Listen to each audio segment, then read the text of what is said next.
Long before modern security cameras, electronic locks, and high concrete walls, prisons relied on something much simpler: stone, iron, distance.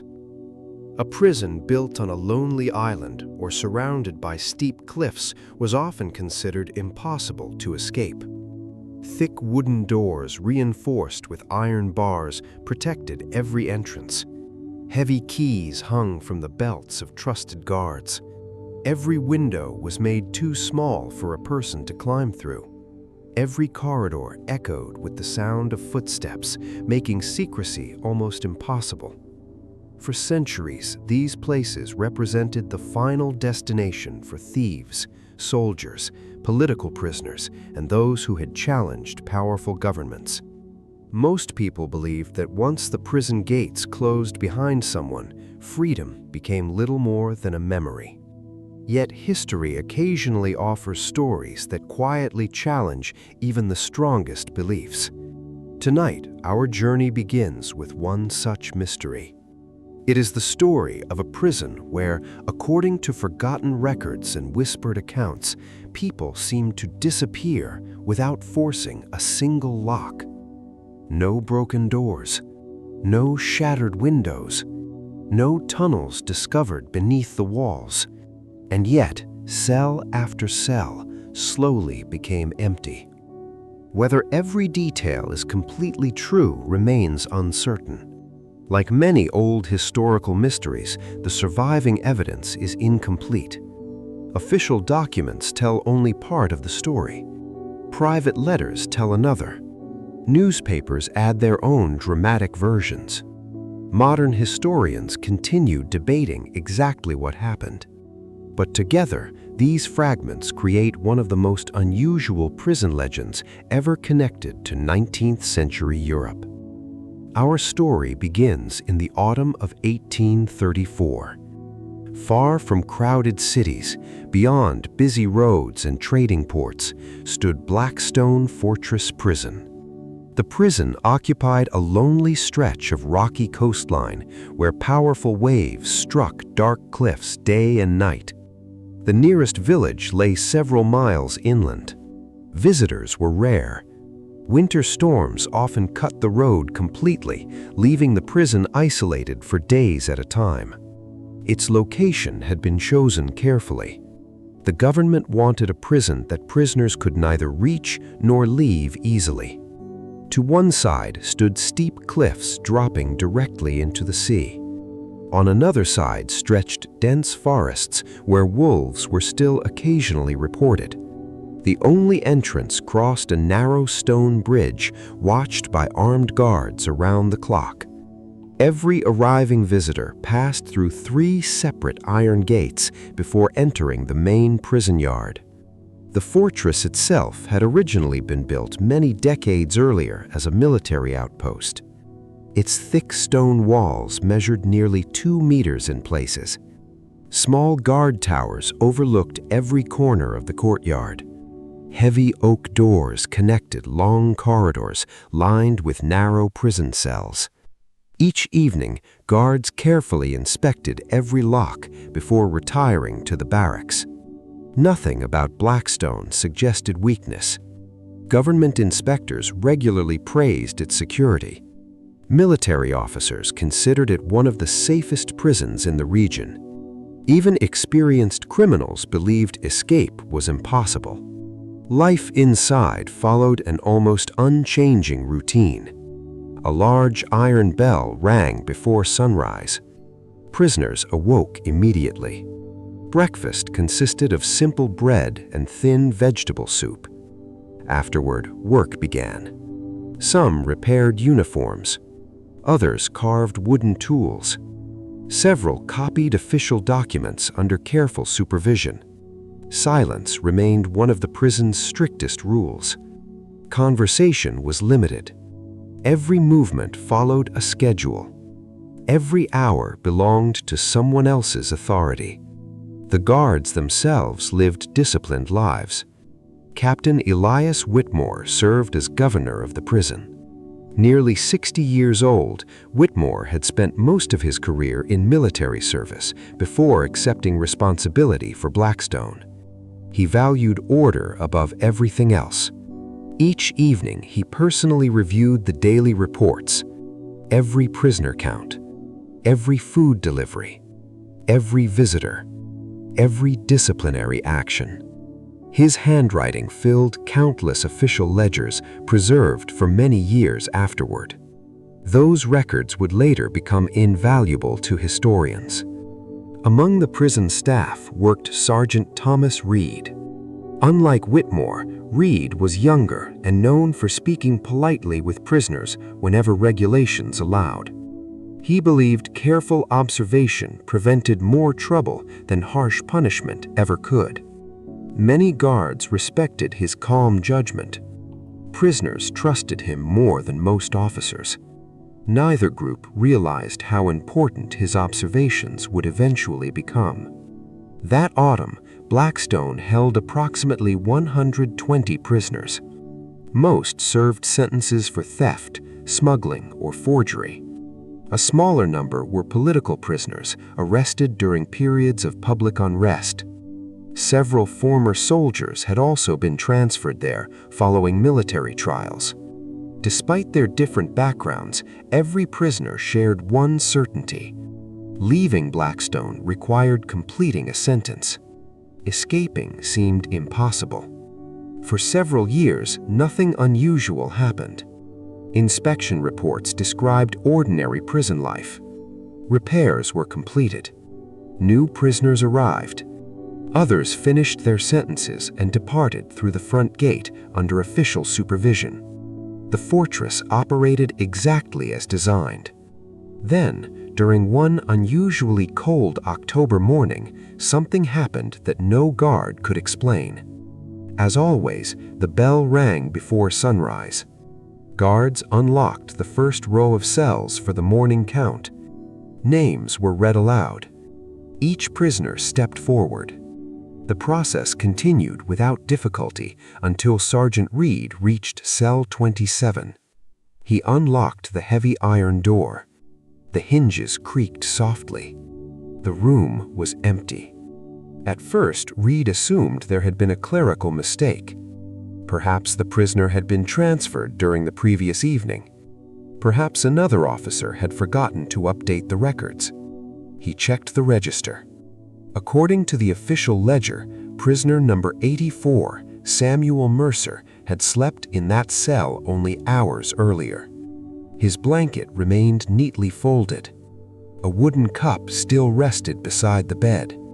His boots stood against the wall. Nothing appeared disturbed. Most importantly, the cell door had remained locked from the outside all night. Reed carefully examined the iron bars covering the small window. They remained solid. The stone floor showed no sign of digging. The ceiling appeared untouched. No loose stones. No hidden passages. No broken locks. Captain Whitmore immediately ordered a complete search of the prison. Every corridor, every storage room, every workshop, every rooftop, every section of the surrounding cliffs. Armed guards searched the nearby forest until darkness fell. Dogs followed every trail they could find. Nothing. Samuel Mercer had simply disappeared. Without opening a door, without breaking a lock, without leaving a single clue behind. At first, officials treated it as an impossible mistake. But before the month ended, it happened again. The disappearance of Samuel Mercer became the only subject anyone discussed inside Blackstone Fortress prison. Not openly. Conversation between prisoners remained strictly controlled. The guards, too, avoided unnecessary speculation while on duty. Yet, quiet whispers spread through every corridor. One impossible question echoed again and again. How could a man leave a locked stone cell without opening the door? Captain Elias Whitmore refused to accept mystery as an explanation. After more than 30 years in military service, he believed every unusual event had a logical cause. If Samuel Mercer had escaped, then somewhere inside the prison there had to be evidence. Perhaps a careless guard had left a door unlocked. Perhaps someone had accepted a bribe. Perhaps the official records contained an error. The governor ordered another complete inspection. This time, every wall was measured. Every iron bar was struck with a hammer to check for weakness. Masons examined the stonework for hidden passages. Blacksmiths tested every lock using duplicate keys.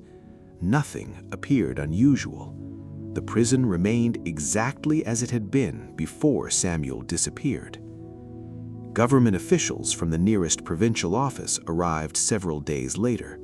They reviewed Whitmore's reports in silence. Escapes embarrassed governments. A prison advertised as impossible to escape could not afford mysterious failures. The inspectors questioned every guard individually. No two interviews were conducted together. Each officer described the previous night in remarkable detail. The evening meal had been served on schedule. The prisoners had returned to their cells. Every lock had been checked before lights out. The night patrol reported no suspicious sounds.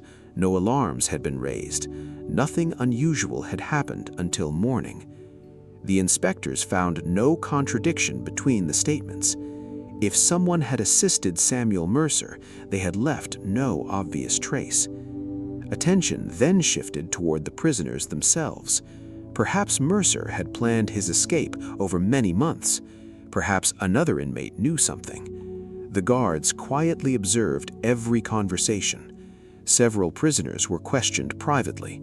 Most simply shook their heads. A few admitted they found the disappearance frightening rather than inspiring. Blackstone had always been predictable. Predictability offered a strange kind of comfort. Now, uncertainty had entered the prison. No one understood it. Among those being questioned was an elderly prisoner named Arthur Holloway. Unlike most inmates, Holloway had once worked as a surveyor, traveling across the countryside measuring roads and bridges. His sentence involved financial fraud rather than violence. Known for spending evenings reading borrowed books from the small prison library, Holloway rarely attracted attention.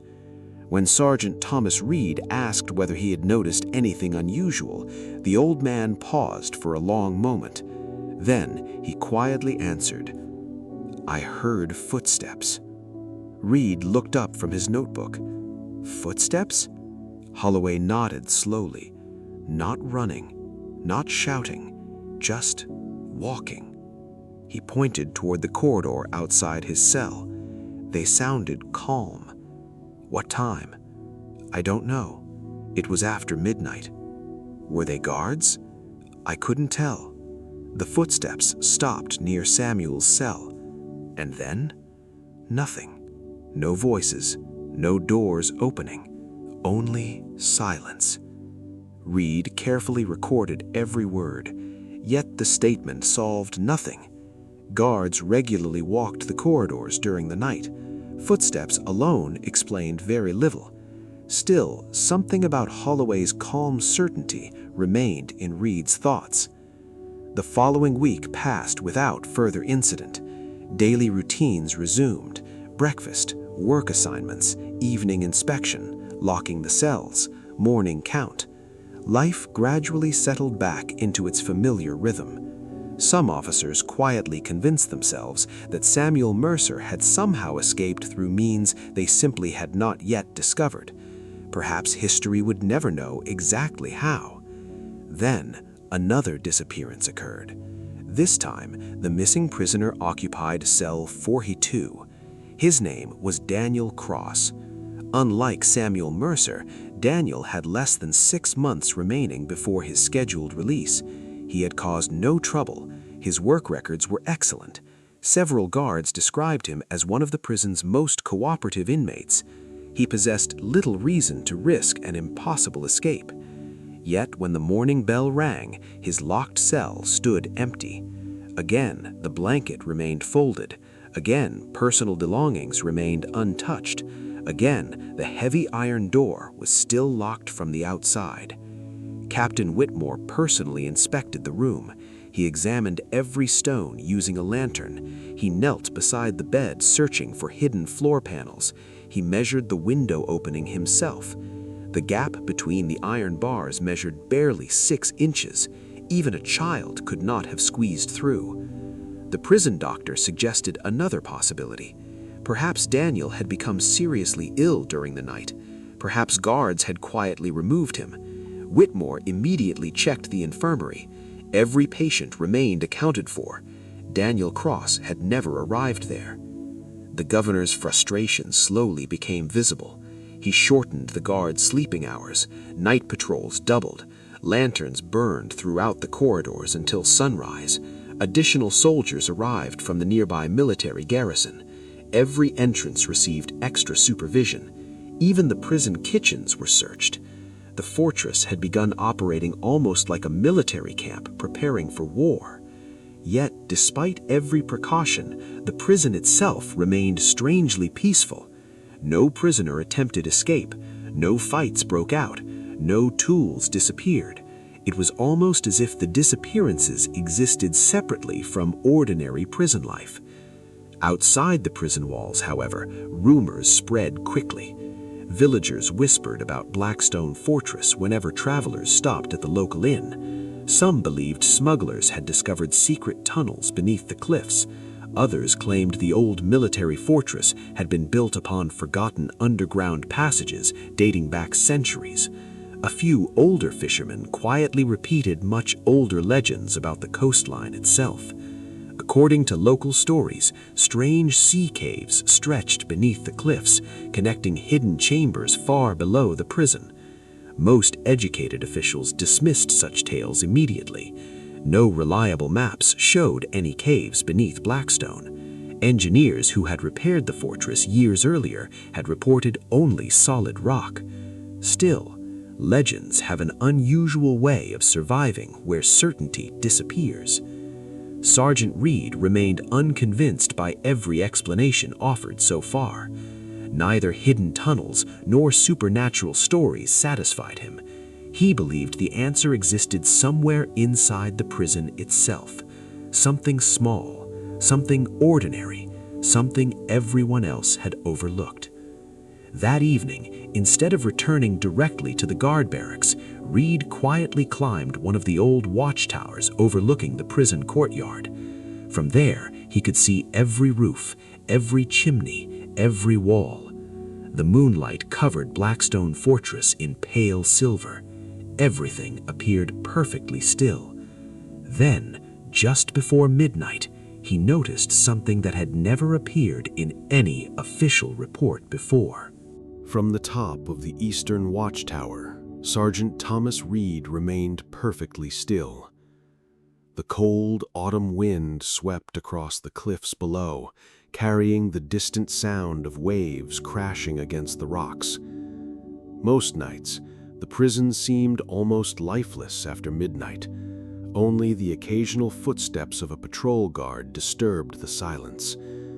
Tonight felt different. Reed could not explain why. He simply watched. The prison courtyard lay empty beneath the moonlight. Lanterns hanging beside the main gate burned steadily. The guard towers stood motionless. Nothing appeared unusual. Minutes passed. Then, just as the old church clock in the distant village struck 12, Reed noticed something strange. A faint light appeared inside one of the prison corridors. At first, he assumed another guard had begun a routine inspection, but the lantern moved differently. It traveled slowly, too slowly. It stopped outside one cell, remained there for several moments, then continued toward another. Reed frowned. Night patrols followed fixed routes. Every guard knew them by memory. This lantern ignored those routes completely. Instead, it seemed to pause beside certain cells before moving onward. Unable to see clearly from the tower, Reed climbed down the narrow stone staircase as quietly as possible.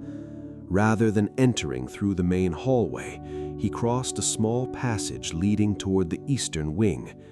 His boots made almost no sound against the worn stone floor.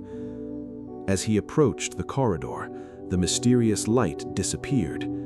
The hallway stood empty. Only the wall-mounted oil lamps remained. Their flames burned steadily. Reed looked in both directions. Nothing. He checked the nearest patrol log hanging beside the entrance. According to the schedule, no guard should have entered this section for another 20 minutes. Someone had been here, but who? The following morning, Reed mentioned the incident to Captain Whitmore. The governor listened carefully before shaking his head. "You were tired." Reed answered quietly, "I don't believe so, sir." Whitmore sighed.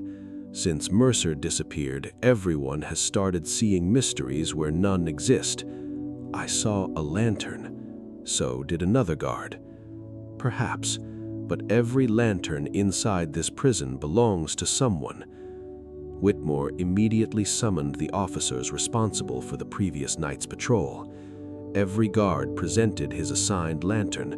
Every inspection time matched the official schedule.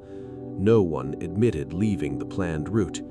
Again, no contradiction appeared. Reed said nothing further, yet his doubts remained. Over the next few nights, he quietly continued his own observations. Sometimes he watched from the tower, sometimes from the upper gallery overlooking the cell blocks, sometimes from the shadows beneath the staircase. Most nights, nothing unusual happened. Then, on the 6th night, he heard it. 3 soft knocks, not loud, not desperate, gentle, almost deliberate. The sound came from somewhere below. Reed carefully descended another flight of stairs. The knocking stopped. Silence returned. He searched every nearby corridor, every storage room, every unused office. Nothing. Only cold stone walls. By the time he finally reached cell 12, the prisoner inside sat awake, an elderly schoolteacher named Jonathan Hale. Reed quietly asked, "Did you hear anything?" Hale looked toward the ceiling before answering. "The knocking? You heard it too?" "Yes." "Where did it come from?" The old man smiled faintly. "I've been trying to answer that question for 3 nights." Reed stepped closer. 3 nights? Hale nodded. "It always comes after midnight, always 3 knocks, never more, never less. Have you told anyone?" I assumed no one would believe me. Reed thanked him before continuing his search. Once again, he found absolutely nothing. By now, Captain Whitmore had ordered even stricter security. Every guard now carried 2 keys instead of 1. Patrol routes overlapped to ensure that no corridor remained unattended for long. The prison blacksmith examined every lock once more. Additional chains secured the outer gates each evening. Government officials approved every new measure. On paper, Blackstone Fortress had never been safer. Yet strange events continued. Not disappearances, not yet. Small details, difficult to explain. One morning, a guard discovered muddy footprints inside an empty storage room. The footprints ended abruptly against a stone wall. No matching prints led away. Another officer reported hearing distant voices beneath the courtyard when inspecting the drainage system. When workers investigated, they found only solid rock. The prison cook complained that bread deliveries occasionally appeared smaller than expected. No theft could be proven. Nothing significant enough to justify panic, but enough to create unease. Even the prisoners sensed the change. Conversations grew quieter. Many began sleeping with lanterns burning longer than regulations allowed. Others requested transfers to different cell blocks. Several admitted they no longer feared escaping. Instead, they feared disappearing. Among all these growing mysteries, one observation disturbed Reed more than any other. He reviewed the prison register late one evening, comparing the names of every inmate. Samuel Mercer, Daniel Cross. 2 disappearances, 2 empty cells. No obvious connection. Different ages, different crimes, different backgrounds. Then his eyes stopped on a small detail almost everyone else had ignored. Both men had arrived at Blackstone Fortress on the exact same day, nearly 4 years earlier. Curious, Reed continued checking the records. Another prisoner sharing that arrival date still remained inside the prison, cell 51. His name was Nicholas Barrett, a quiet former mapmaker convicted of forging official land documents. Unlike most prisoners, Barrett rarely spoke.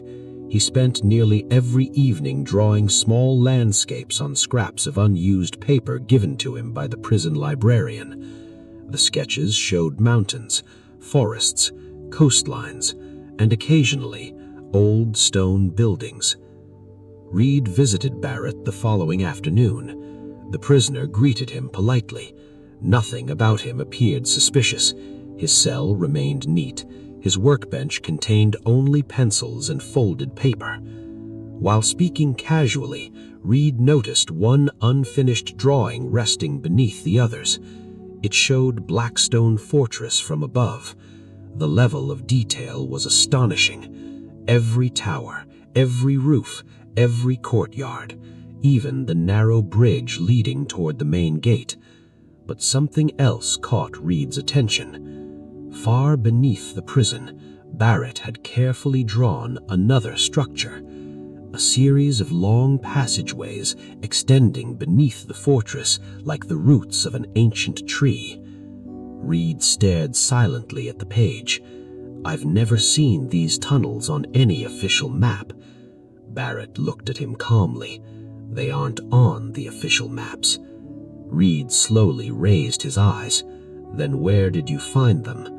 For a long moment, the prisoner simply smiled. Then he quietly replied, "I didn't find them. I remembered them." Sergeant Thomas Reed remained silent for several moments, his eyes fixed on the strange drawing spread across Nicholas Barrett's small wooden table. The sketch was unlike anything he had seen before. Every tower of Blackstone Fortress appeared exactly where it should. The prison yard matched the official survey maps. Even the position of the old well and the guard barracks had been drawn with remarkable precision. Yet beneath the fortress, another world appeared. Dozens of narrow passageways stretched beneath the stone foundations. Some connected beneath the central cell block. Others curved toward the cliffs overlooking the Atlantic. Several ended in large underground chambers. It looked less like a prison and more like an underground city. Reed carefully folded the paper. "Where did you learn this?" Barrett remained calm. "My father was a stonemason.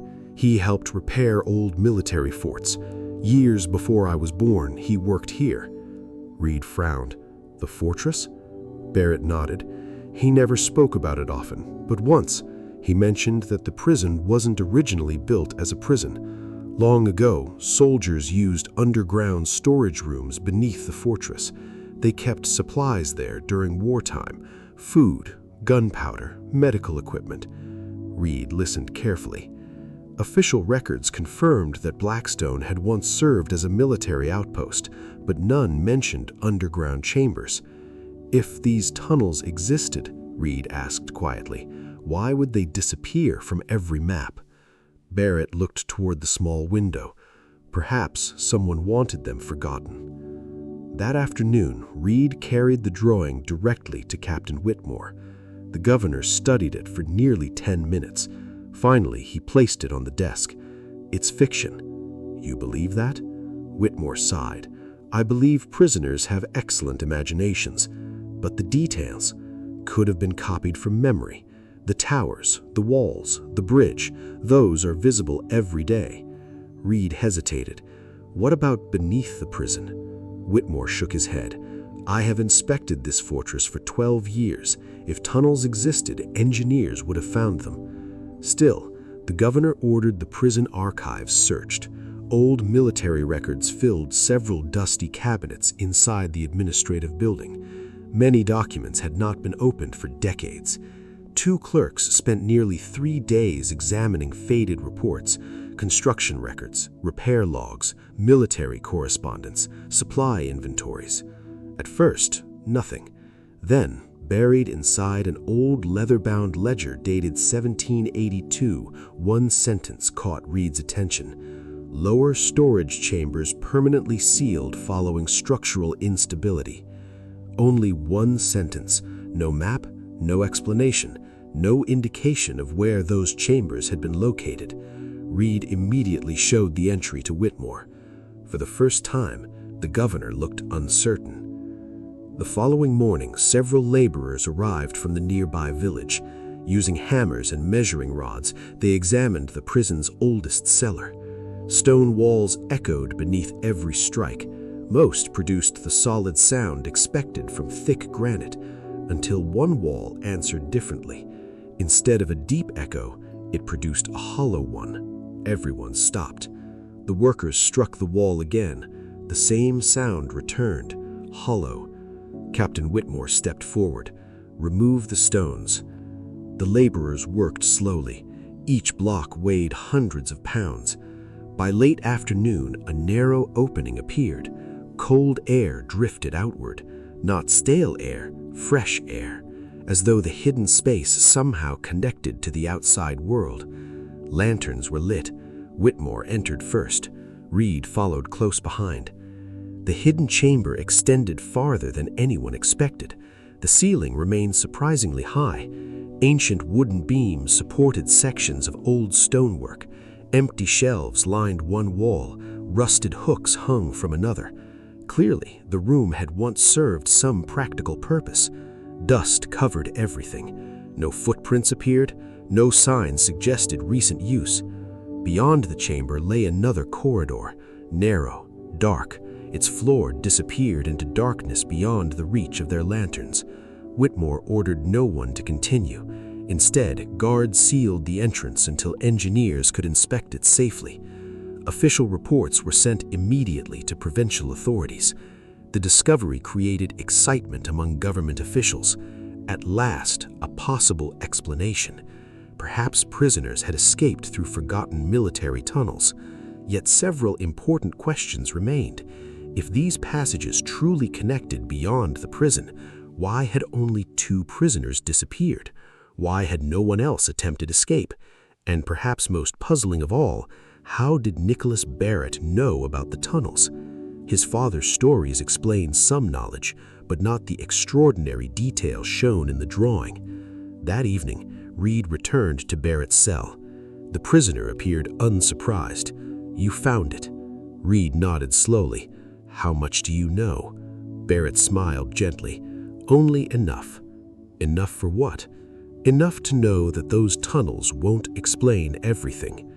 Reed felt a chill, despite the warm lantern beside him. "What do you mean?" "The passages exist?" "Yes, but they don't go where people think." Before Reed could ask another question, the prison bell interrupted the conversation. It signaled the evening lockup. Guards escorted every prisoner back to his cell. One by one, heavy iron doors slammed shut. Locks clicked into place.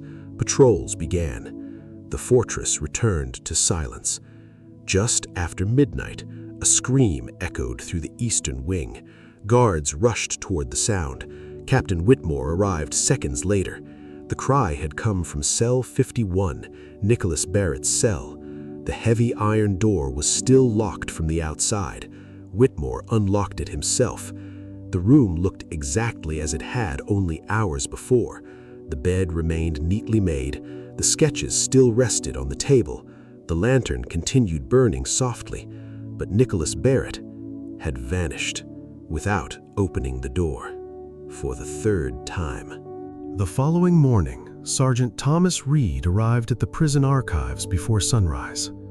For years, he had passed the small stone building without giving it much thought.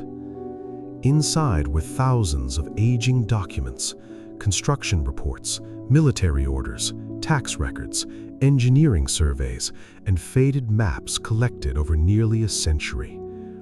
Most had not been opened in decades.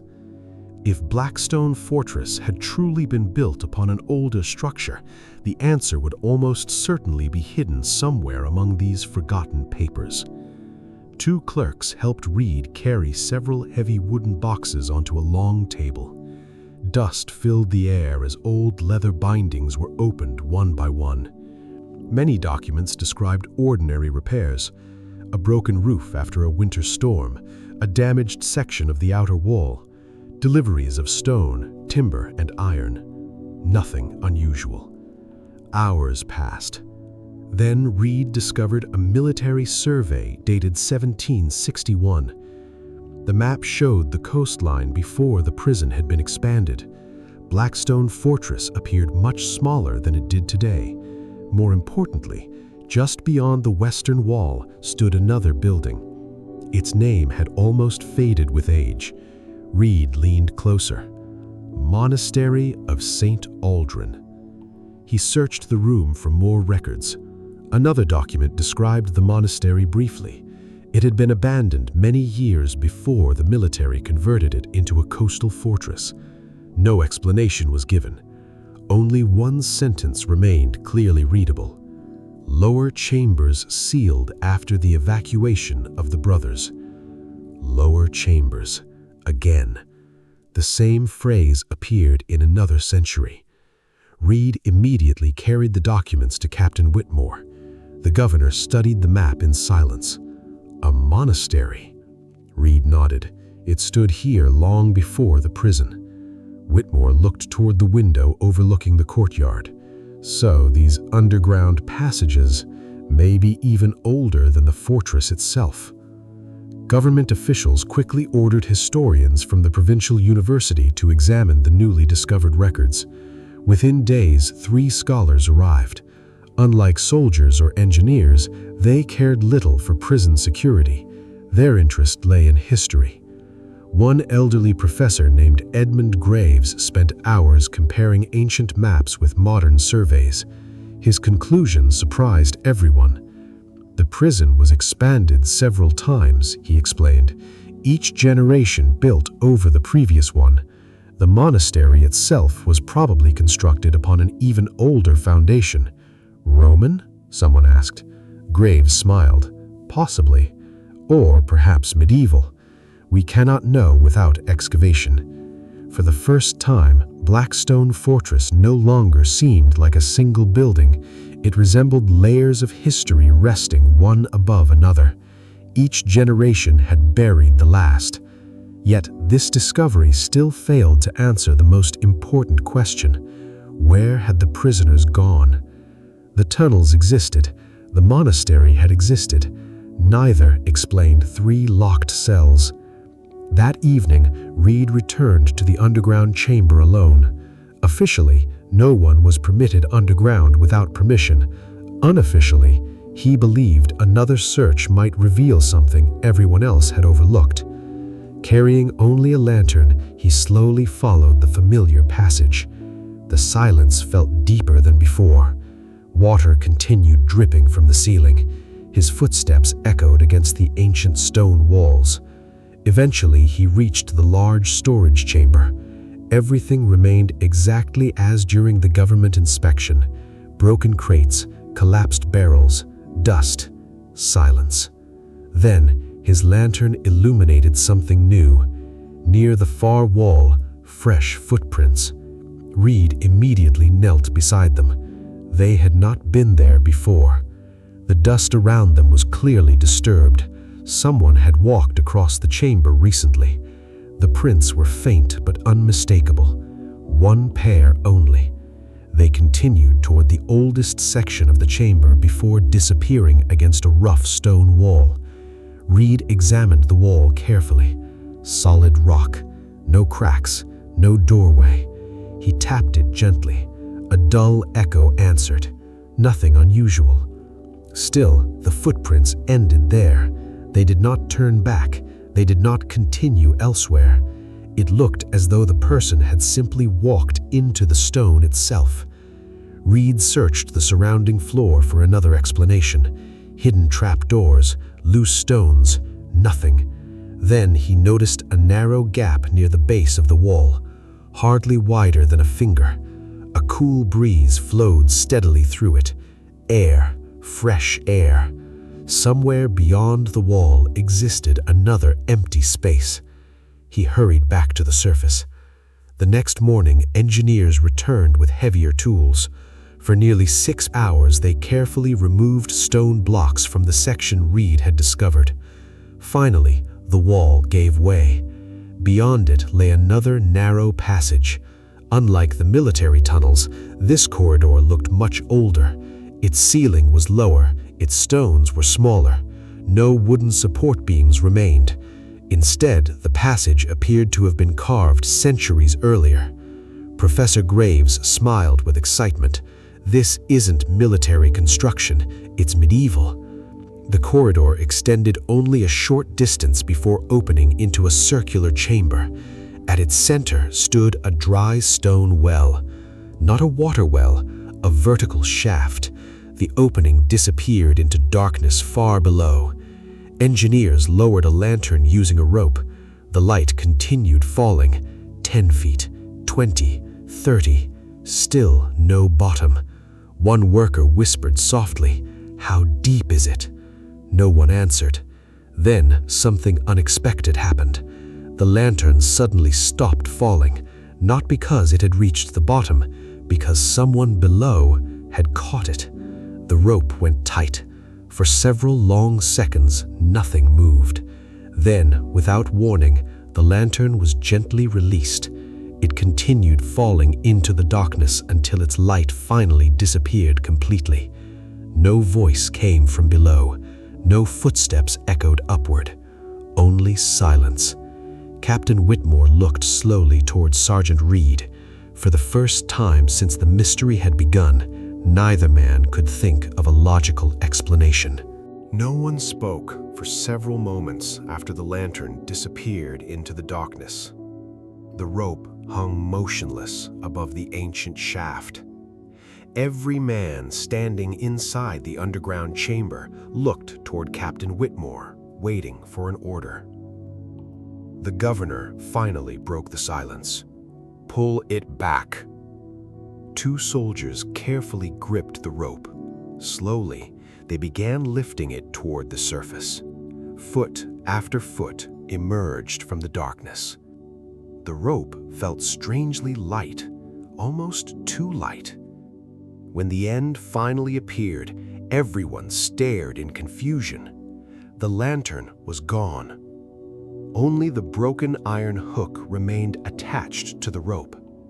The lantern itself had vanished somewhere below. No one could explain how. Whitmore immediately ordered the shaft sealed until further investigation. Heavy wooden beams were placed across the opening.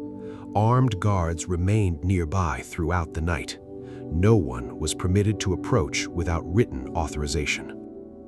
Official reports describing the incident were sent to the provincial capital. Within days, another group of engineers arrived. This time, they brought specialized climbing equipment.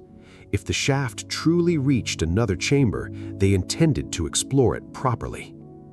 A young engineer named Henry Collins volunteered to descend first. Unlike the frightened rumors spreading among the prison staff, Collins remained calm. He believed every underground structure followed the same basic principles: stone, gravity, engineering. If a chamber existed below, he would find it. Early the following morning, several thick ropes were secured to massive iron anchors fixed into the prison floor. Collins adjusted his lantern, tested each knot twice, and slowly began climbing downward. The light grew smaller with every passing moment. 20 feet, 30 feet, 40 feet. The voices above gradually faded. Only the scraping of boots against stone echoed upward. After nearly 50 feet, Collins called back. "The walls are widening," Captain Whitmore shouted. "What do you see?" A short pause followed. Then the reply came. "A ledge." Another pause. And silence. The rope suddenly stopped moving. Whitmore waited. No answer. "Mr. Collins?" Nothing. The governor called again. Still nothing. A soldier quickly tugged the safety rope. No response. Whitmore's expression hardened. "Pull him up." 4 men began lifting together. The rope rose steadily. After several anxious minutes, Collins finally emerged from the darkness. He climbed onto the stone floor without assistance. His face had become unusually pale. His hands trembled slightly. For nearly a minute, he said nothing. Finally, Reed placed a cup of water into his hands. "What happened down there?" Collins drank slowly before answering. "I reached a platform. Was anyone there?" "No." "What stopped you?" The engineer looked toward the shaft. "There was another tunnel." Everyone leaned closer. "It continued away from the platform. I couldn't see the end." "How large?" "Large enough for someone to walk through." Captain Whitmore immediately asked, "Did you enter it?" Collins slowly shook his head. "I started to. Then I heard something." "What?" "I don't know. It sounded—" He searched for the right words. "Like people talking. Voices? Very faint, as though they were extremely far away. Could you understand them?" "No." "Were they speaking English?" "I couldn't tell. They echoed strangely." The chamber fell silent again. Eventually, Professor Graves cleared his throat. "Underground passages often carry sound over remarkable distances." He smiled politely. "A conversation taking place elsewhere could easily echo through stone." Several officers nodded. The explanation sounded reasonable. Yet Collins quietly added one final detail. "The voices, they were coming below me." That statement unsettled everyone. According to the engineer's measurements, the platform already lay nearly 50 feet beneath the prison. How could voices come from even deeper underground? Work continued over the following week. A stronger wooden staircase replaced the ropes. Teams carefully descended to the platform in small groups. Everything Collins described proved accurate. The ledge existed. The tunnel existed. Its stonework appeared centuries older than anything previously discovered. Unlike the military passages above, this corridor showed almost no tool marks. The walls looked worn smooth by age. Professor Graves estimated it might date back hundreds of years before Blackstone Fortress itself. The discovery attracted archaeologists from the university. Careful excavation began. Broken pottery, fragments of carved stone, pieces of old wooden beams. Every object suggested that people had once occupied these underground spaces long before the monastery or the prison. Yet despite weeks of work, no evidence connected the ancient tunnel to the missing prisoners.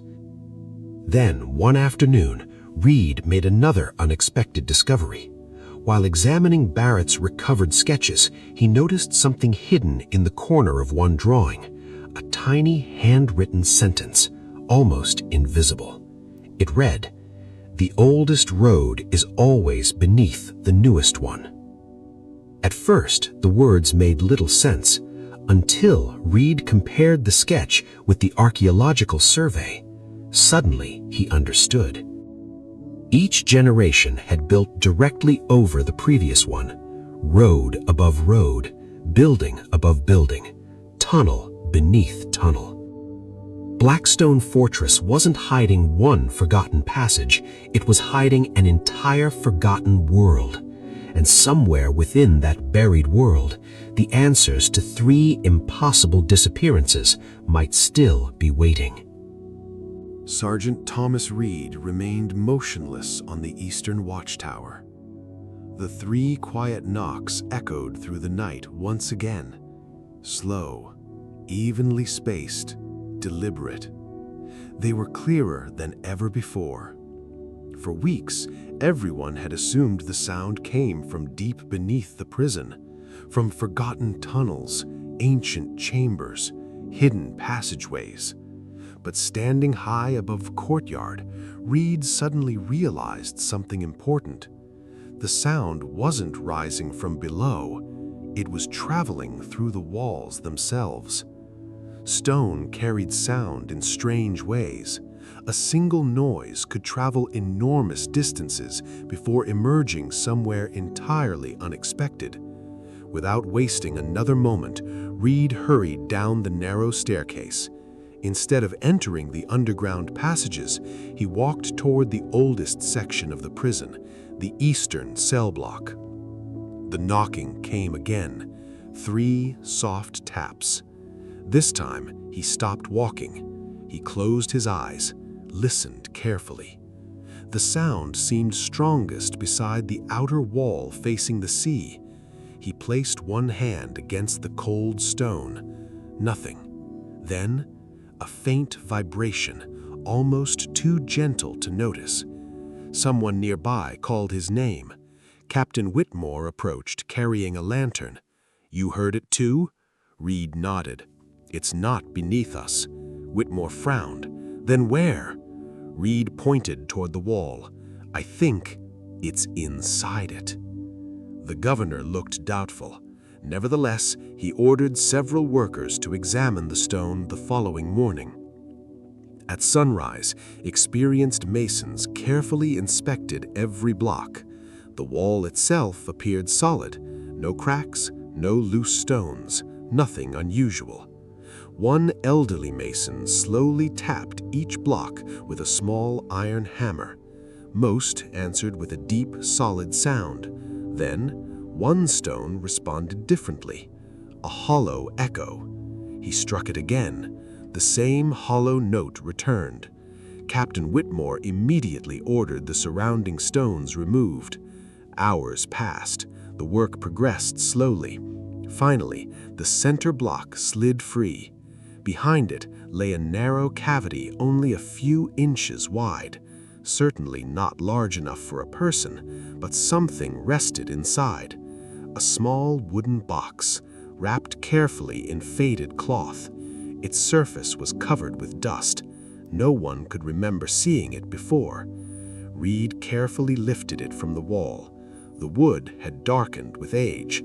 A tiny brass lock secured the lid.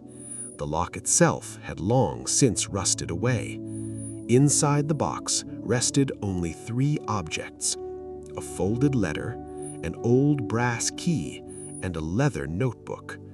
Professor Graves examined the notebook first. Its pages had become brittle with age. The handwriting belonged to someone named Brother Matthias, a monk who lived in the monastery nearly 300 years earlier. The journal described ordinary daily life: gardening, prayers, repairing walls, receiving travelers. Nothing extraordinary. Until the final pages. There, Brother Matthias recorded increasing concern about political unrest spreading through the region. Soldiers had begun occupying nearby villages. The monastery feared confiscation.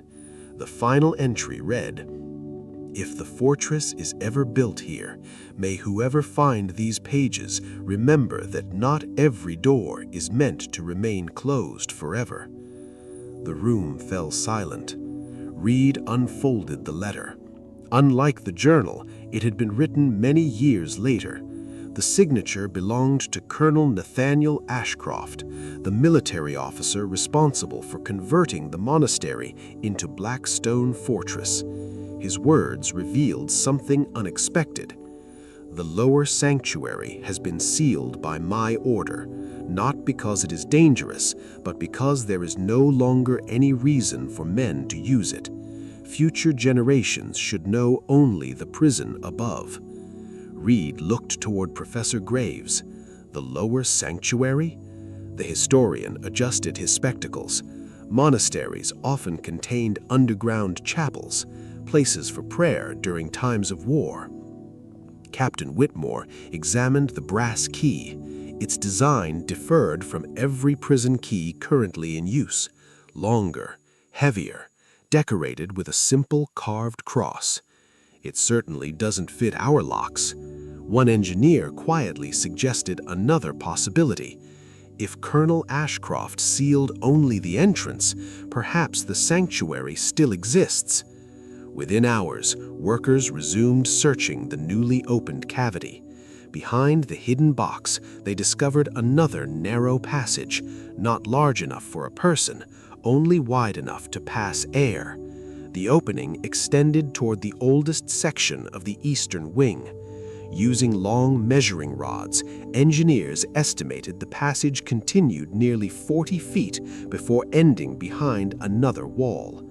Captain Whitmore smiled for the first time in weeks. We may finally be close. That afternoon, excavation began once more. Stone after stone disappeared. Dust filled the corridor. The guards worked until evening. Finally, the final section collapsed. A hidden doorway slowly appeared beneath centuries of masonry. Its heavy wooden door remained remarkably well preserved. Iron hinges still held firmly. Above the entrance, carved into the stone, were 4 simple words: "The Door of Silence." Professor Graves stared quietly at the inscription. I've never seen these words recorded anywhere. Captain Whitmore stepped forward. He held up the old brass key found inside the wall. The key fit perfectly into the ancient lock. For a long moment, no one moved. The governor slowly turned the key. A deep metallic click echoed through the forgotten chamber. The ancient door opened only a few inches. Cold air drifted outwards, carrying with it the unmistakable scent of fresh sea air. The sanctuary beyond had somehow remained connected to the outside world for centuries. Captain Whitmore raised his lantern. The light disappeared into a long stone hallway stretching far beyond what anyone expected. And on the dusty floor, just inside the doorway, were 3 distinct sets of footprints, leading inward, none leading back out. The discovery of the ancient tunnel transformed Blackstone Fortress from a prison investigation into one of the largest archaeological expeditions the province had ever seen. Within a month, the courtyard was filled with engineers, historians, surveyors, and laborers. Wooden scaffolding surrounded the excavation sites. Heavy wagons arrived carrying measuring equipment and supplies. For the first time in its history, the prison contained nearly as many researchers as guards. Captain Whitmore welcomed the assistance. If uncovering the past explained the disappearances, every effort would be worthwhile. Yet Sergeant Thomas Reed noticed something unusual. The scholars and engineers often disagreed with one another. Some believed the underground passages formed part of an abandoned monastery. Others insisted they were the remains of a much older military fortress. Professor Edmund Graves proposed an entirely different theory. He believed several different structures had been built on the same location across hundreds of years. Each generation had reused the stone left behind by the last. Instead of destroying older buildings completely, they simply built new ones on top. The result was a maze hidden beneath the prison, a maze no living person fully understood. To test this idea, surveyors carefully measured every newly discovered corridor. Large sheets of paper gradually filled with lines representing tunnels, staircases, chambers, and shafts. As the map expanded, a remarkable pattern emerged. None of the passages appeared random. Together, they formed a carefully planned network. Old supply rooms connected to storage halls linked to staircases. Those staircases reached deeper chambers carved directly into the bedrock. Someone designed this underground world with great care. The question remained, who? Several ancient stone carvings were uncovered along one wall. Unlike the simple construction marks found earlier, these carvings showed symbols that historians immediately recognized. They belonged to a medieval religious order that had occupied coastal monasteries centuries before Blackstone Fortress existed. The monks who once lived here apparently created an extensive underground refuge. Historical records suggested the tunnels stored food, books, and drinking water during times of war. They were never intended as escape routes. They were built to survive long sieges. That explanation satisfied most of the researchers, but not Reed, because it still failed to answer the central mystery. If the tunnels had remained sealed for generations, how had Samuel Mercer disappeared? How had Daniel Cross vanished? And how had Nicholas Barrett known so much about them? Late one afternoon, Reed returned to Barrett's abandoned cell. Everything had remained untouched since the prisoner's disappearance. His sketches still rested inside a wooden drawer. Several pencils remained neatly arranged. The unfinished landscape still sat upon the table. Reed slowly examined every sheet again. Mountains, forests, old churches, coastlines, nothing unusual. Until one folded page slipped onto the floor. It had been hidden beneath the others. The drawing showed Blackstone Fortress once more, but unlike the earlier sketches, this one contained no tunnels. Instead, tiny handwritten notes covered the margins. Most were measurements, others listed dates. One sentence caught Reed's attention immediately. The builders sealed the old passage because it no longer led outside. No longer. Those two words mattered. If the passage no longer led outside, then perhaps it once had. The following morning, Reed shared the discovery with Professor Graves. The historian smiled thoughtfully. That would make sense. When fortresses expanded, older exits were often blocked. New walls changed everything. Reed spread the survey maps across the table. If an exit once existed, where would it have been? Graves studied the coastline carefully. Then he pointed toward the cliffs overlooking the Atlantic. Here. But erosion changes coastlines. If the original opening existed, it may now be hidden beneath the sea. The idea seemed entirely possible. Over centuries, powerful Atlantic waves have slowly worn away the cliffs surrounding Blackstone Fortress. Entire sections of rock had collapsed into the ocean. An old tunnel entrance could easily have disappeared long ago. Professor Graves immediately ordered another survey of the coastline below the prison. Experienced fishermen from the nearby village joined the search. Unlike the soldiers, they knew every cave and rock formation along that dangerous shore. For 2 days, they explored narrow sea caves accessible only during low tide. Most contained nothing but wet stone and seabirds. Then, on the third morning, one fisherman returned with surprising news. He had discovered a collapsed opening partially hidden behind a curtain of hanging ivy. The entrance appeared artificial. Large stone blocks surrounded it, yet centuries of fallen rock completely blocked the passage beyond. Professor Graves examined the site carefully. I believe this was once connected to the monastery. So the tunnel really reached outside? Long ago, he answered quietly, but not anymore. Another promising theory had reached a dead end. The ancient escape route had collapsed centuries before the prison was built. No prisoner could have used it. That evening, disappointment settled over Blackstone Fortress once again. Weeks of excavation had uncovered remarkable history. Ancient chambers, forgotten roads, a hidden monastery, yet none of them explained the missing prisoners. As darkness covered the fortress, Reed climbed alone to the eastern watchtower where the mystery had first begun. The Atlantic stretched endlessly beneath the moonlight. Far below, waves struck the cliffs with steady rhythm. Everything felt peaceful. Then, from somewhere deep beneath the prison, the old sound returned.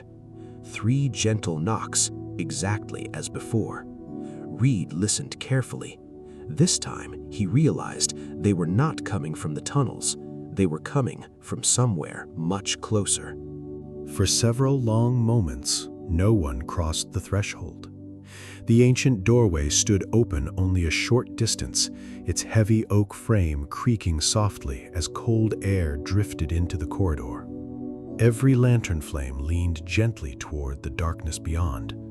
It was not a strong wind, only enough to prove that fresh air still reached the forgotten sanctuary from somewhere unknown. Captain Whitmore carefully raised his lantern. The beam of warm light stretched across a narrow stone passage. Unlike the military tunnels above, this corridor appeared remarkably well preserved. Its floor remained level. The walls had been carved with surprising precision. Along both sides stood small alcoves, each containing the remains of iron candle holders that had long since rusted away. Professor Graves stepped closer. This wasn't built for soldiers. Reed looked around. What makes you certain? The historian gently touched the stonework. The symmetry. Military engineers build quickly. This was built with patience. The passage felt almost peaceful. No signs of collapse, no standing water, no loose stone beneath their feet, only silence. Captain Whitmore finally spoke. We continue. 4 guards entered first, then Reed, then Professor Graves and the engineers. Every step echoed gently through the hallway. After nearly 50 yards, the corridor widened into a circular chamber unlike anything previously discovered beneath Blackstone Fortress. The ceiling rose high overhead, supported by elegant stone arches. At the center stood a large carved table made from a single block of limestone. Around it rested 12 simple wooden chairs. Remarkably, several remained almost completely intact despite their age. Dust covered every surface. Nothing suggested recent use. Professor Graves slowly walked around the chamber. I believe we've found the monastery's council room. Reed examined the walls. Beautiful stone carvings decorated the arches. Not elaborate, only simple patterns of vines, leaves, and small birds. Everything reflected quiet craftsmanship rather than wealth.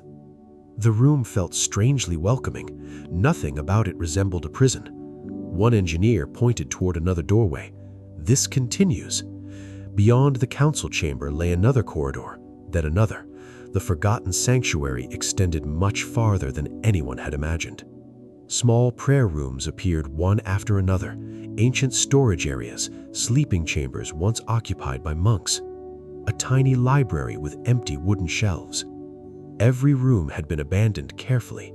Nothing looked damaged, nothing appeared rushed. It seemed as though the people who once lived here had simply gathered their belongings, locked the doors, and quietly left. Hours passed. The explorers carefully mapped every chamber. No sign of the missing prisoners appeared. No clothing, no tools, no messages. Nothing. Then, near sunset, Reed entered the final room at the end of the sanctuary. Unlike the others, this chamber contained almost nothing.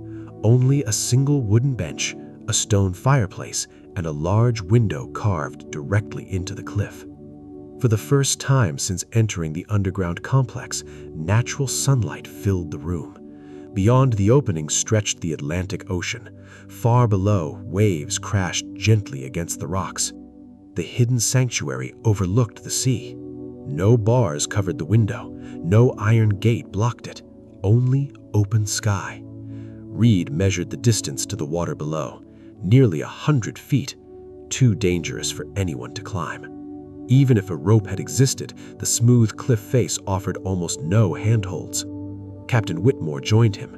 "So close," he said quietly, "and yet impossible." Professor Graves nodded. The monastery built this room for reflection, not escape. They prepared to leave. Then Reed noticed something carved into the stone windowsill.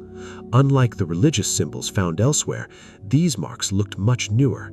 Someone had scratched words into the rock, not centuries ago, years ago. He brushed away the dust. The inscription slowly became readable. "Freedom begins long before the door opens." No name followed, only a date. 1830. 4 years before Samuel Mercer disappeared. Reed immediately checked the prison records. A prisoner had indeed arrived at Blackstone Fortress during that year, a former schoolmaster named Edward Hale. Unlike the others, Hale had completed his sentence legally. He had walked out through the main gate. No mystery surrounded his release. Yet during 4 years inside the prison, he had somehow discovered the hidden sanctuary. How? The question remained unanswered. As the explorers prepared to leave for the evening, one young engineer called from another chamber, "I've found something." Everyone hurried toward him. Hidden beneath the fireplace lay a loose stone. Inside the small cavity rested several folded pieces of paper. Letters, dozens of them, some addressed to wives, others to children. Several carried no names at all. Every letter was written by prisoners held at Blackstone Fortress across different years. None had ever been delivered. Professor Graves carefully unfolded the oldest one. Its final sentence read, "The walls cannot imprison hope, even when every door remains locked." Another letter ended with similar words, "One day someone will remember we were here." Captain Whitmore quietly closed the bundle. No wonder they hid these. Prison regulations had forbidden unsupervised correspondence. The prisoners had created their own secret archive beneath the prison, not to plan escapes, not to organize rebellion, simply to leave behind proof that they had lived. As the group climbed back toward the surface, Sergeant Reed glanced one final time toward the peaceful sanctuary below. The mystery felt different. Perhaps everyone had been asking the wrong question. Instead of asking, how did they escape, maybe history should have been asking, what were they truly trying to leave behind? The discovery of the hidden letters changed the direction of the entire investigation. Until now, everyone had searched for physical evidence, broken locks, hidden tunnels, forgotten exits. Every effort focused on answering one question: how had 3 prisoners disappeared? But the bundle of carefully hidden letters suggested something far more human. Perhaps Blackstone Fortress had always contained secrets that had nothing to do with escape. Captain Whitmore ordered every letter to be preserved. The fragile pages were carefully wrapped in clean cloth and carried to the governor's office. Professor Graves spent several evenings reading them one by one. Most had never been sent. Many were unfinished. Some contained only a few lines. Others stretched across several pages. None described violence. None mentioned secret tunnels. Instead, they spoke about ordinary life. A father wondering whether his daughter had learned to read. A sailor asking if his wife still visited the harbor each Sunday. A farmer worrying about the harvest he would never see. Simple thoughts, quiet hopes, memories of home. The letters revealed something prison records never could. Every prisoner had lived an entire life before arriving at Blackstone Fortress. Numbers in official ledgers suddenly became real people again. One letter attracted particular attention. It had been written by Edward Hale, the former schoolmaster who had completed his sentence years earlier. His handwriting was neat and deliberate. Near the end, one sentence stood out. "The greatest prison is not built from stone. It is built when men stop believing tomorrow can be different." Professor Graves read the line aloud. No one spoke afterward. The room remained silent. Sergeant Reed quietly returned to Barrett's recovered sketches. For days, he compared every drawing with the newly discovered sanctuary. Gradually, a pattern became clear. Barrett had never attempted to map a route out of the prison. His sketches highlighted forgotten rooms, old walls, ancient foundations. He had been documenting history, not planning an escape. That realization forced Reed to reconsider everything. Perhaps Nicholas Barrett never intended to flee. Perhaps Samuel Mercer and Daniel Cross had not either. Yet the central mystery remained. 3 prisoners were still missing. Weeks turned into months. Excavation beneath Blackstone Fortress continued. Archaeologists uncovered additional monastery chambers, an old kitchen, a rainwater cistern, small workshops where monks had once copied manuscripts. Every discovery expanded historical knowledge. None explained the disappearances. Winter arrived early that year. Cold winds swept across the Atlantic. Snow occasionally covered the courtyard before melting by afternoon. Travel between villages became difficult. Many government officials returned to the provincial capital until spring. Only a small research team remained. Life inside Blackstone slowly returned to its familiar routine. Morning bell, work assignments, evening inspection, locked doors. For the first time in months, no new prisoner disappeared. Captain Whitmore allowed himself a cautious sense of relief. Perhaps whatever had happened was finally over. One quiet evening, Reed visited the monastery sanctuary alone. He often found peace there. Unlike the prison above, the underground rooms felt strangely calm. The old stone walls carried none of the tension found inside Blackstone's cell blocks. He sat for several minutes beside the window overlooking the Atlantic. The winter sea stretched endlessly beneath a gray sky. Seabirds circled above the cliffs. Far in the distance, a merchant ship slowly disappeared into the fog. As Reed prepared to leave, something caught his attention. Near the ancient fireplace, he noticed a loose piece of parchment lying partly beneath a stone. He was certain it had not been there before. Carefully unfolding it, he discovered fresh handwriting, not centuries old, modern. The ink had barely faded. Only one sentence appeared. "You stopped searching for the wrong answer." Reed immediately examined the room. No footprints, no sign that anyone had entered. He hurried back to the prison. Every guard confirmed that no prisoner had left a cell. Every researcher remained accounted for. No visitor had entered the fortress that day. Who wrote the message? No one knew. Captain Whitmore carefully studied the paper. It could be a joke. Perhaps, Reed replied, but how did someone place it inside a locked sanctuary? No one could answer. Professor Graves compared the handwriting with every recovered letter. It matched none of them. The mystery had quietly returned, not through another disappearance, not through another hidden tunnel, only through one simple sentence. As the years slowly came to an end, Blackstone Fortress felt different from the prison it had once been. Its greatest secret was no longer the missing prisoners. It was the realization that history often leaves behind questions without promising answers. And somewhere inside those ancient stone walls, someone or something still seemed determined to remind the investigators that the story was not yet finished. Winter settled heavily over the Atlantic coast. Cold winds swept across the cliffs surrounding Blackstone Fortress almost every day. Snow gathered along the tops of the old stone walls before melting into narrow streams that disappeared between the ancient stones. The prison grew quieter than ever. Fewer supply wagons reached the fortress.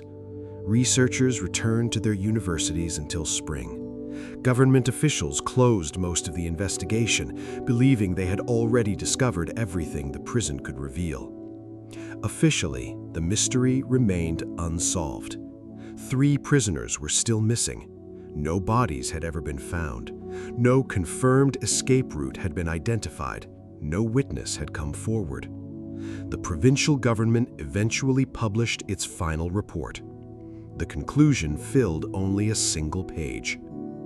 The disappearances cannot be explained with the evidence presently available. Captain Whitmore read the report without saying a word.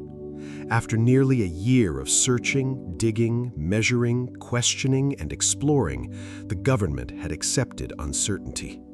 The prison returned to its ordinary routine.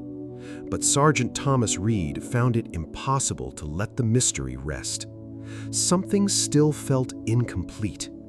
Not because he believed in impossible stories, but because too many small details refused to fit together. Samuel Mercer, Daniel Cross, Nicholas Barrett. 3 different men, 3 locked cells, 3 disappearances. And now, one mysterious note left inside a sanctuary no one should have been able to enter. Reed returned once more to the old prison ledgers. This time, he ignored the missing prisoners. Instead, he examined the names of every guard who had worked at Blackstone during the previous 20 years. One name appeared again and again: Matthew Ellis, senior warden. Unlike Captain Whitmore, Ellis had spent almost his entire adult life inside the prison. He knew every corridor, every staircase, every repair made over decades. Curiously, Ellis had retired only weeks before Samuel Mercer disappeared. The timing seemed worth investigating. Reed traveled to the small village where the former warden now lived. Ellis occupied a modest stone cottage overlooking a quiet harbor. Age had bent his shoulders. His eyesight had weakened, but his memory remained remarkably sharp. When Reed mentioned Blackstone Fortress, the old man's expression changed. "You've come about the disappearances." It was not a question. Reed nodded. Ellis slowly poured 2 cups of tea before speaking. "I knew how long it would take." "You know something?" The old man smiled sadly. "I know many things, but very few answers." For several hours they talked about ordinary prison life, daily routines, repairs, old governors, former prisoners. Finally, Reed unfolded Barrett's drawing of the underground tunnels. Ellis stared at it for a long time. "I've seen this before." "Where?" "In an old survey, years ago. I was told to burn it." "You burned the map?" The old man shook his head. "No, I said I was told to." "What happened instead?" "I hid it." The former warden slowly stood and walked toward an old wooden cabinet. From its lowest drawer, he removed a leather tube wrapped in faded cloth. Inside rested a fragile map, much older than Barrett's sketch, more detailed than any official survey. It showed every underground chamber beneath Blackstone Fortress, including one section no modern excavation had ever uncovered, a long passage extending beneath the cliffs, ending in a room labeled simply, "The Hall of Records." Professor Graves examined the map later that evening. His excitement was impossible to hide. If this room exists, it may contain monastery documents, perhaps even records older than the monastery itself. Captain Whitmore approved one final expedition. Only a small group would participate: Whitmore, Reed, Professor Graves, 2 engineers, and 4 experienced guards. The journey began before sunrise. Using Ellis's forgotten map, they followed a narrow corridor previously overlooked during earlier excavations. At first, the passage matched the map perfectly. Then the passage narrowed. The air became noticeably colder. Dust covered every stone. No footprints disturbed the floor. After nearly an hour of walking, the explorers reached an enormous stone door unlike any previously discovered beneath Blackstone Fortress. Its surface had been carved with shelves filled with books. Not real books, stone carvings. Above the doorway appeared another inscription: "Memory survives where walls cannot." The heavy door stood slightly open, just enough for someone to pass through. Captain Whitmore slowly pushed it wider. The lantern light entered first. Rows upon rows of wooden shelves stretched into the darkness. Most had collapsed centuries earlier. Rotting scrolls covered the floor.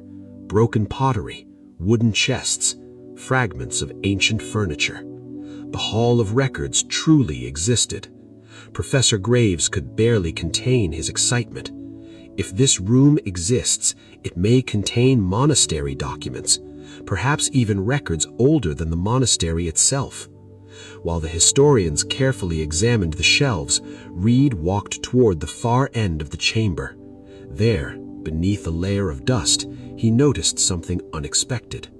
3 wooden chairs, placed side by side, not ancient, much newer than everything else, and resting upon the middle chair, a freshly lit oil lantern.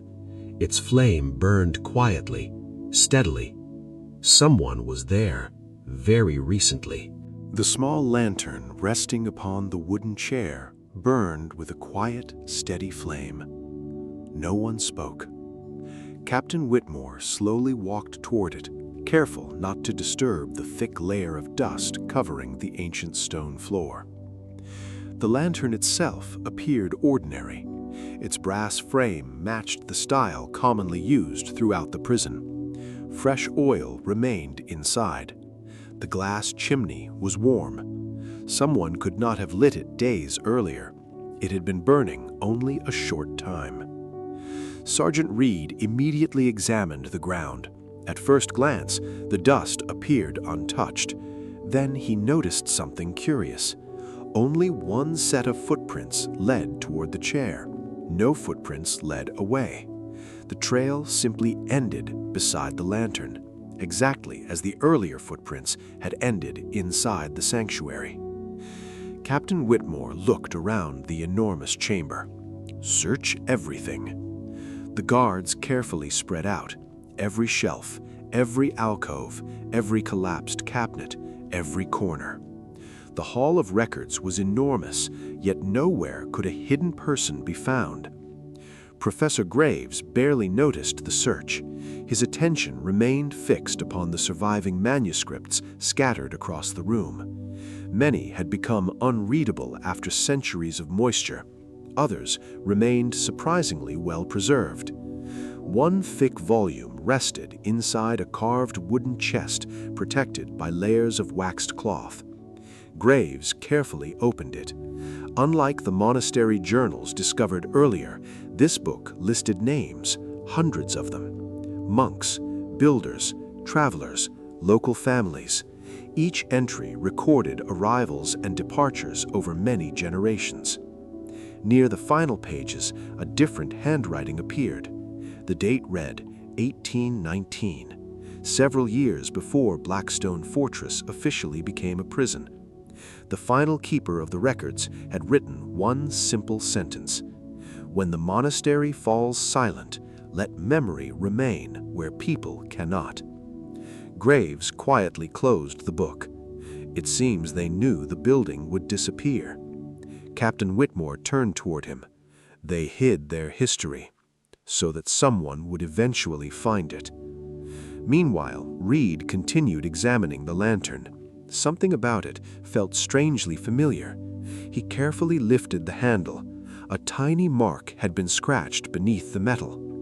3 short vertical lines enclosed inside a small circle. the same symbol Nicholas Barrett had hidden throughout his drawings. Reed felt a chill. Barrett had known this symbol years before his disappearance. How? One of the engineers suddenly called from the far side of the chamber. "I've found another door." Everyone gathered beside him. Hidden behind several collapsed shelves stood a narrow wooden door reinforced with iron bands. Unlike every other doorway inside the underground complex, this one had no lock, only a simple wooden handle. Captain Whitmore opened it slowly. Beyond lay a short corridor ending to a steep stone staircase. Cold sea air drifted upward. The group descended carefully. After several minutes, the staircase opened onto a natural cave overlooking the Atlantic Ocean. Sunlight poured through the entrance. Waves rolled gently below. The cave faced the sea, hidden completely beneath the cliffs. Graves smiled quietly. So this is where the fresh air came from. Captain Whitmore surveyed the shoreline. No boat could easily reach this place. The cliffs surrounding the cave were nearly vertical. Powerful waves crashed continuously against the rocks. Even skilled sailors would struggle to land there. The cave offered beauty, not escape. As the group prepared to return, Reed noticed something resting on a flat stone near the cave entrance. Another folded piece of paper, fresh, dry, untouched by sea spray. His hands trembled slightly as he unfolded it. The handwriting matched the mysterious note found weeks earlier. Only one sentence appeared. Some doors were never built to keep people in. No signature, no date. Captain Whitmore looked toward the empty cave. For the first time since the investigation began, he smiled, not because the mystery had been solved, but because he finally understood something important. "We've spent months searching for hidden exits," he said quietly. "Perhaps there never were any." Reed looked at him with quiet curiosity. "What do you mean?" Whitmore slowly folded the note. "Blackstone was built to imprison bodies." He glanced back toward the ancient monastery beneath it. "The monastery beneath was built to protect ideas." Professor Graves nodded in agreement. The letters, the records, the hidden sanctuary, the Hall of Records, they were never about escaping. They were about remembering. As evening approached, the small expedition climbed back toward the prison one final time. Behind them, the Atlantic stretched endlessly beneath the fading sunlight. The hidden cave disappeared once more into shadow. Its quiet entrance became almost impossible to see from the sea. The mystery of the missing prisoners remained unsolved. Yet another truth had slowly emerged. Blackstone Fortress had never been remembered because of its walls. It endured because generations of ordinary people had refused to let hope, memory, and compassion disappear, no matter how many doors were locked above them. Only one final question remained. If no one had ever escaped through those hidden passages, then where had Samuel Mercer, Daniel Cross, and Nicholas Barrett truly gone? Morning arrived quietly over Blackstone Fortress. The first light of dawn spread across the Atlantic, turning the gray water into soft shades of gold and silver. The prison looked exactly as it always had. The guard towers stood silently against the sky. The heavy iron gates remained closed. The old bell rang before sunrise, just as it had every morning for decades. To anyone passing along the distant coastal road, nothing appeared unusual. Only those who had lived through the previous year understood that the fortress would never feel quite the same again. The government's investigation officially ended a few weeks later. After months of searching, excavating, interviewing witnesses, and exploring every forgotten chamber beneath the prison, no final answer had been found. the official report remained remarkably brief. The disappearances of Samuel Mercer, Daniel Cross, and Nicholas Barrett cannot be explained with the surviving evidence. No accusations were made, no guard was blamed, no hidden escape route was confirmed. The case was quietly closed. Captain Elias Whitmore continued serving as governor for several more years. Those who worked beside him noticed one small change. Every evening before the prison was locked for the night, he walked alone through the eastern wing. He never explained why. Perhaps he simply wished to hear the familiar silence, or perhaps he hoped that the mystery would quietly reveal itself. Sergeant Thomas Reed remained at Blackstone much longer. Unlike many investigators, he eventually accepted that history does not always provide complete endings. He carefully organized every recovered map, letter, and journal into new archives so that future generations would never lose them again. The forgotten monastery beneath the prison was preserved instead of being sealed. Scholars visited from across Europe to study its remarkable history. They came searching for medieval architecture, ancient manuscripts, hidden engineering. Very few arrived expecting to solve the mystery of the missing prisoners. Professor Edmund Graves later published the first comprehensive history of Blackstone. Interestingly, his final chapter contained almost no speculation. Instead, he wrote something historians still admire today. Evidence deserves greater respect than certainty. Those 5 words became the lasting lesson of the investigation. Modern historians generally agree on several facts. The underground monastery truly existed. The forgotten sanctuary existed. The Hall of Records existed. The hidden letters were real. The ancient tunnels had once connected different parts of the complex. Beyond those facts, certainty becomes increasingly difficult. Did the missing prisoners somehow discover passages that later collapsed forever? Did human error during countless rebuilding projects erase the final clues? Or were the answers simply lost as generations rebuilt the fortress again and again? No one can say with confidence. Perhaps they never will. Yet, in many ways, that uncertainty is exactly what keeps the story alive. History is often imagined as a collection of clear answers. In reality, it is more like an unfinished conversation between the past and the present. Every discovery answers one question while creating another. Every forgotten letter gives a voice back to someone long gone. Every old map reminds us that people once walked places now hidden beneath newer buildings. Blackstone Fortress teaches something surprisingly gentle. Not every mystery needs to end with complete certainty. Sometimes the search itself becomes the most meaningful part of the story, because during that search, forgotten lives are remembered, lost histories are uncovered, ordinary people become visible once more. Samuel Mercer, Daniel Cross, and Nicholas Barrett. Whether they escaped, disappeared, or met some fate that history can no longer recover, their names survived. That alone is remarkable. Thousands of prisoners throughout history vanished from official memory. These 3 did not. They remain part of the quiet history of Blackstone because people continued asking questions. As the years passed, the prison itself slowly changed. Eventually, new correctional facilities replaced old stone fortresses like Blackstone. The heavy iron doors grew silent. The guard towers emptied.